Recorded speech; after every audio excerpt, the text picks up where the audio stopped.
Welcome back to Uncanny Trek's coverage of, well, it's a Superman show, I guess. I'm Bob in Cascadia. That's Matt in the Southland. We're talking about Episode 3. I didn't even look up what the title was, but Episode 3 of the Superman 2023 show. How you doing tonight, Matt? I'm doing great, Bob. It's actually an anime reference. It's not Full Metal Alchemist. It's Full Metal Scientist, I think is the name of the episode. Oh. Well, usually I would hate that, but I'll say it's like half clever. Yeah, it's pretty clever, actually. When I was going into this episode, I kind of had my hopes up a little high because I knew that we were going to finally see a character that I've always loved, John Henry Irons. Hey, Matt, don't you mean John Irons? Yeah, that's the first thing that pissed me off. Because I was like, it's John Henry Irons. He's named after John Henry, the myth, the American fable, the hammer. The guy who invented rock and roll. No, Bob, not the guy who invented rock and roll. That is there's one theory that the term rock and roll comes from like the hammering motion of the miner guy, John Henry Irons. Oh, well, I just learned something, Bob. It's probably not true. It's probably an urban legend, but it's like an interesting urban legend. It's extremely, well, he also sang spirituals while he was hammering, so that just adds to it. Yeah, so it's like the rhythm of the spiritual, the rhythm of the hammering. Ah, fascinating. Well, we lost all of that in this episode. Yeah, because they just like it's cool to call him Dr. Irons. That's fine, but if like you're like, why call him John Irons? Like literally every time you mention him, if you're gonna say his full name, why not say Johnny Henry Irons? John Irons. It's kind of like Sarah Beth. You know, some people are like, "Why do you have your middle name out loud all the time?" But you know, it's just necessary. Yeah, no, sometimes you got to say the whole thing. I'm not going to say their names on the podcast, but I've had friends who it's like, no, I always call them by their first and their surname. Oh. Well, I can say, Bob, that I got slightly confused when they decided to call the robots in this episode Metallo. You happy with Metallo, Matt? It's not what I expected. I mean, it looks they're those same looking robots I feel like we've seen with the Fleischer look to them. Yeah, it was kind of unclear because they do look like the Kryptonian robots from season 1 and even earlier this season. So I don't think this is the case, but maybe I should give the show credit in its making fun of millennials and millennial tech entrepreneurs. And so this Thomas Weston guy is just maybe rebranding Metallo as his own thing. Maybe that's what we're supposed to take from it. Yeah, I think you're right on that, Bob, because it looks way too much like the other robots we've seen. Or maybe they're just not creative with their robot design in this show. Yeah, they did it perfectly the first time, but then they just didn't have any other ideas. And also, so Matt, I did have a question about Metallo. So in the early 2000s Legion comics, Dan Abnett and Andy Lanning had what they called Metal Zero showing up in the Legion.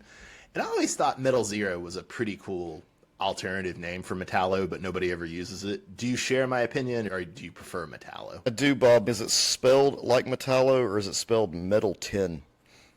It is spelled like Metallo, but with a zero instead of an O. Yeah, it's kind of like the Weapon X thing, Bob. You know, that does make it way cooler. Because when you realize Weapon X is Weapon 10 or Weapon 8 or whatever, it's a number. It's not just an X-Men thing. Whenever you can reveal that a letter is actually a number, you're in a good spot. Yes, you are. Very much so. But let's just talk about this whole tech company, Bob, and the CEO, Colonel Thomas Weston. Now, I don't recognize Well, in the comics, he's Colonel Thomas Weston. Here, he's a millennial, and that's the problem. Oh, so colonels don't usually look like this in real life. Is that what you're saying? That's what I'm saying, yes. Are you? They look more like General Lane hanging out in an apartment building, watching. Never turning his back to the exit. Watching war movies. Was that what he was watching? It was just a tank that was being shown over and over again on the screen. So he was watching war propaganda or war films. Do you know those YouTube channels that are just like stuff for dogs to watch? Yes. Do you suppose that maybe he was just on YouTube like watching the stuff for army guys to watch? I'm pretty sure there is a channel for that, Bob. But I like to imagine that like Jimmy and Clark just put it on to entertain them, right?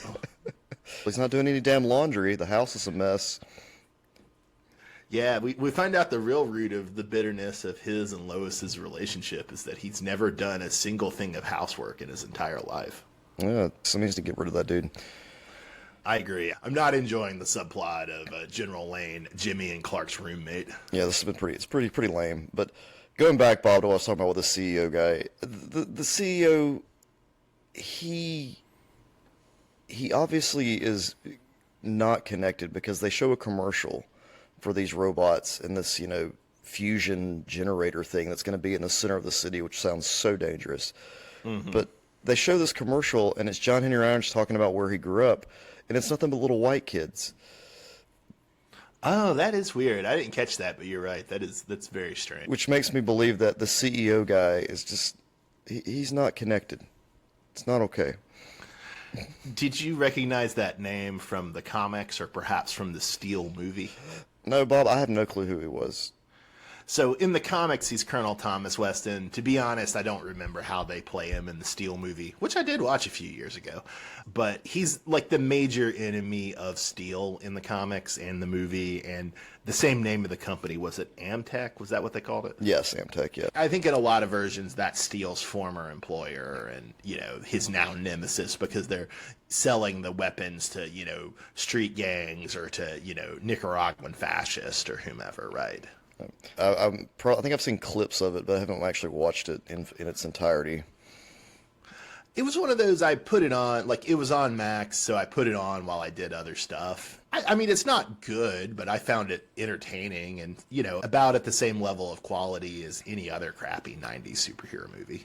I just can't believe that film got made to begin with. Well, it was more about Shaquille O'Neal than Steel as a property. Okay, kind of like how The Rock wanted Black Adam to be his thing.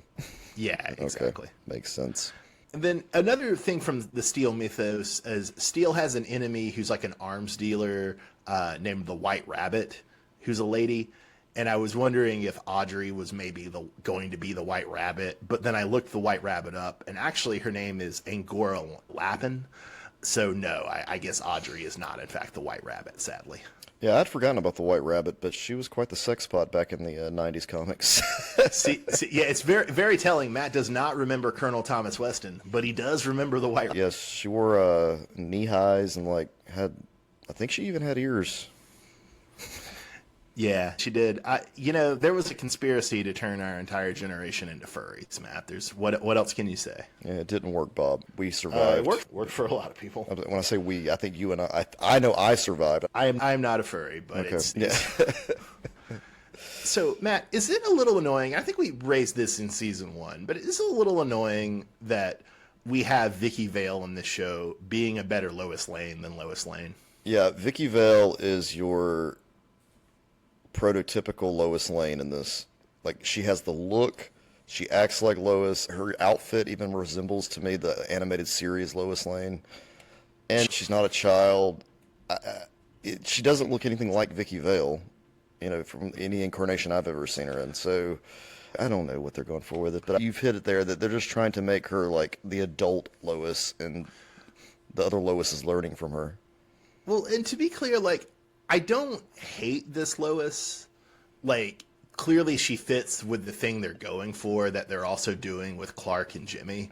And I don't like it, but it's a choice. They're doing their choice. And I know there is some weird internet hatred for this Lois, and I don't have any special hatred for this Lois, right? It's just, I don't like this angle the same way I don't like this angle with Clark and Jimmy, but yeah, whatever. I'm not weird about it. But it is weird to me, though, that the show, between Vicky and the multiversal Loises from last season, that they insist on, throwing it in our faces that, there are other Loises who are more Lois. If you're going to do a different take, just do a different take. Yeah, they just want to dangle it in our faces and be like, hey, this is what the Lois you're used to would be doing right now. So here you go. It just seems to me what if you did the Batman show, the one that came after Batman the Animated Series with the different animation, the different voice actor. You did that Batman show, The Batman, but then you constantly had Kevin Conroy Batman showing up, and you just called him the Gray Ghost. And I feel like that wouldn't be what you would want to do, right? Well, Bob, I hate to tell you this, but what if that's exactly what they did? Remember when they brought the Gray Ghost in and he acted like it was Adam West Batman? Do you think people back then were like, yeah, man, they're dangling the Adam West Batman right in front of our face? No, because they didn't do it constantly. Oh, well, Vicky And it was Vale's like shown up a couple. Actually, shown up twice, right? But they also did the multiversal Lois. So, we've only had 11 episodes of the show. At least a third of them have been dealing with this issue. Yeah. Well, maybe they need to bring in someone to counteract Clark and have a better version of Superman. I don't want that either. They should bring in Superboy Prime or some shit. Make it all like... Oh, man. Or Hank Henshaw. One other Vicky Vale point is that she does have a contact at Ray Palmer's company because, Ray Palmer can't just be a college professor. He also has to be a millennial CEO entrepreneur like every character on this show. Everyone has to be. That's the job everyone wants, Bob. Every millennial wants to be the CEO at 20. Yeah, I get that, cultural expectations change. Like, you have a bunch of scientists in the 50s. They might be different jobs in the 2020s. But still, it's just annoying that, I hate Elon Musk. I don't want to think about Elon Musk. And it's annoying that every character on the show is bootleg Elon Musk. Yeah, well, get used to it, Bob. Get used to it. Did you catch the mention of Natasha, Matt? I did, Bob. And that's, John Henry Irons' niece. Don't you mean John Irons, Matt? God, Bob, yeah, John Henry Irons. I will keep saying it that way. J-H-I. She eventually becomes Steel, right? Or Steelette or That's something. Right. Yeah. I kind of call her Steelette to be for clarity in my mind, but I think officially it's Steel. Okay, good. Yeah. Well, Bob, we had another character show up in this episode, and I think he was in previous episodes too, but I may be wrong. It was Silas Stone. Oh. He did introduce himself, so maybe not, but I got him a little confused with our Young Justice coverage because they both decided to show up. Yeah, okay. Now that you say that, Silas Stone was maybe in the first season of the show. So he's definitely in cahoots here with Irons. They're working together. I was making coffee in the other room at the start of the show. And also, man, they had a different cartoon that they were advertising in front of this week's episode. And man, it was even worse looking than the bad cartoon that Adult Swim was advertising last week. It was like a reality TV show. Did you get that? Yeah, I've heard of that show, and I don't watch it. It looked awful. Cartoon show. Yeah, or like a cartoon parroting reality TV, to be clear for the listeners. Total Drama Island. Thank you. And then I've already mostly blocked out what the one from last week was. Yeah, I have no clue. But maybe it's good that Adult Swim keeps having these ads in front of the episodes on Max, because then it's like, oh yeah, all other American animation is apparently so much worse than this. Well, Bob, I do want to tell you, do you realize that they changed the time now? I guess because after listening to our previous podcast, it's now 9 o'clock in the morning on Sundays. Oh, that's interesting. Or maybe Saturday. No, it's Sundays. I think they should change the time, but I don't think that makes it any more, that's still a weird time. Why are you trying to make millennials and Zoomers recreate the Saturday morning cartoon experience, but on Sunday on a streaming app that you pay $20 a month for? I guess. I don't know. But apparently that's what it's going to be airing. It's 9 o'clock in the morning. I was like, okay. I'm trying to think of what else used to come on at 9 o'clock in the morning on a Sunday. The Phantom 2099 cartoon. that horrible Spider-Man cartoon with the monster with the space stuff. Spider-Man Unlimited. Spider-Man Unlimited. Yeah, I think what other cartoons came on Sunday mornings. That's rough, man. Real rough. Yeah. It doesn't make a difference for how I watch it. I guess it might make it more inconvenient for you. It just blows my mind. Yeah, I guess they did say something like that as I was making the coffee, but I wasn't really paying attention. Yeah. You got to get up early, Bob, to watch this show. Yeah, that's important. But to go back to Silas Stone, yeah, so I missed Silas and John Henry Irons at the beginning of the episode, but then, later on, it's like they introduce Silas, or they talk about Silas to, Jimmy and Flip and Clark. Yeah, his son is 10 years old in this.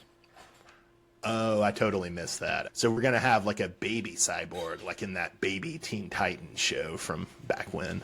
Yeah. Wait, so Matt, hold. Yeah. This okay. I'm getting confused. Yes, this is with Livewire. Yes, Silas Stone. Yes, there we go. Sorry. So, is this the same Livewire that we saw in season 1? This is the exact same Livewire, Bob, except that her hair in the first season was done up, and now it's down. And it looks terrible. I don't remember what it looked like in season 1, but her hair looks terrible in season 2. Yeah, it's like a mullet on a woman. Yeah, that's the style for some people. Okay. Poor Livewire. Why did she have to suffer like this? And then speaking of changes in character design, how do you feel about Steel being unmasked in the Steel suit? Well, I thought you would be happy about it, Bob, because, you don't have those shots of Steel, like, in the dark looking at, like, computer screens and stuff. I wish they would have at least popped a helmet on and off occasionally, because that's a huge, just open target right there. Yeah, I mean, I don't, like, you're right that the greatest evil is the Iron Man shots of Steel's face inside the helmet. That's the greatest evil. Right. But I feel like with Steel's design, it looks better if he has the metal helmet than if it doesn't. I mean, would you agree with that? I agree with that 100%. Maybe when he designs his new suit, he'll have the helmet. Well, yeah, it would seem not, since Luther confiscates it. Did you like this kind of like bulkier, like Aliens style, like, work suit design for Steel? Where were you at with the design? Well, it fit the body positivity thing they're going for with Steel here, Bob. He's a bigger fellow, so he has to have a big ass robot to sit inside of. Yeah, I don't know. It was interesting because he's a bigger dude, but he's also sort of ripped. Yeah, I don't think that's what they were going for. Like in the arms, it seemed like he was kind of supposed to be pretty ripped in the arms, despite being kind of paunchy in the torso. If you get what I'm saying. I liked him. I like that design. I like what they went for. I think the actual armor suit that they're going for, I think they'll continue to make it large, like bigger. Yeah. I think they should just keep with that. It's like different in that it's like a visual way to make him. Whereas sometimes Steel is just presented as like, Superman, but in gray tones. Right. And this is a way to make him very visually distinct. So I think that's interesting. Oh. I will say, too, I don't love Superman, Lois, and Jimmy all being small children, as we've talked about many times before. But having Steel be older than them and sort of a mentor figure or a role model figure for Superman and Jimmy does sort of work, I think. Oh, yeah, I like that dynamic they went with. Are you enjoying this idea that Lois and Clark just don't have good enough communication skills, Matt? But I don't even know what Clark needs to talk about. What was that thing in his hand? Supergirl. That's right. Okay. Yeah, because I have a cousin to her early in the episode. So you're telling me they haven't gotten together since that last episode and talked about any of this, even though Sam Lane moved into their house? Exactly. Yeah. This is a dark moment for me to end on, but I just want to say that in this era of Twitter and Flamebird and really annoying political journalists, I think the phrase, quote, "in this reporter's opinion," just ought to be illegal. Oh, like there should be freedom of the press, but there should not be freedom of the press to write that phrase. I agree, Bob. 100%. Nobody gives a shit about your opinion. Nope, no one cares. So, do you feel better about this show than you did last week, Matt? I feel a little better, but they've got to keep introducing these characters from my past to keep it interesting. I also feel better, but I would say I have no confidence that I will feel better after episode 4. I think I probably just liked this episode because it had Steel. Yeah. So I think it's entirely possible that I might get up Sunday morning, watch the next episode, and be like, Matt, we don't need to record on this. Yeah. Well, here's my thing, Bob. They have introduced Hank Henshaw, Cyborg Superman. Not as Cyborg Superman. They've introduced John Henry. Who are we waiting on next? You excited for Connor Kent, Superboy? Yeah. The Metropolis Kid. Yeah, I bet they clone him at some point. I feel like that might be further out because I feel like they have to deal with. And I also feel like Superboy doesn't hit as much of as a character when your Superman is a child. Yeah, that's true. But also, who the Eradicator, Bob? We got to get the Eradicator in there. Yeah, it'll be interesting to see if and how they do the Eradicator on this show. Yeah, if they're gonna do a Superboy, they may do a literal Superboy. So like a 5-year-old is. Yeah, one that can hang out with the other kid, the Flip, the newsboys. Yeah, the news kids. Flip, yeah, the News Kid Legion. Oh, mark my words, Reign of the Supermen is coming. reign of 3 Supermen and a super child. Or actually, you know what? Maybe they're gonna do Reign of the Supermen, but they'll just do it with Supergirl as either the Eradicator or Superboy. Oh, no, there's a good idea. Oh, Bob, one thing before we close up here, what's with Superman's new power he has? He apparently can, like he creates a shield around him that can protect things. Like he goes and grabs Silas and like the blue light comes all around him. I think sometimes people have theorized that Superman's invulnerability sort of works that way. Like if he's like holding someone when he's flying, like they participate in his invulnerability. I think that is what they're going for because they use that same thing to contain the explosion or the fusion. I wonder if that's just a more visual way to represent that idea. They made a big ass deal about it. I'm just saying the first part when he rescues Silas. But I was in the other room making coffee. I was making coffee. Now, that's why I have you here, Matt. Keep me honest. All right, Matt's extended his blue screen of actually watching the screen for the entire time to protect me and my otherwise dangerous ignorance. And this has been Uncanny Treks, covers Superman 2023. We'll see you next week. Maybe, maybe not. Thanks for listening.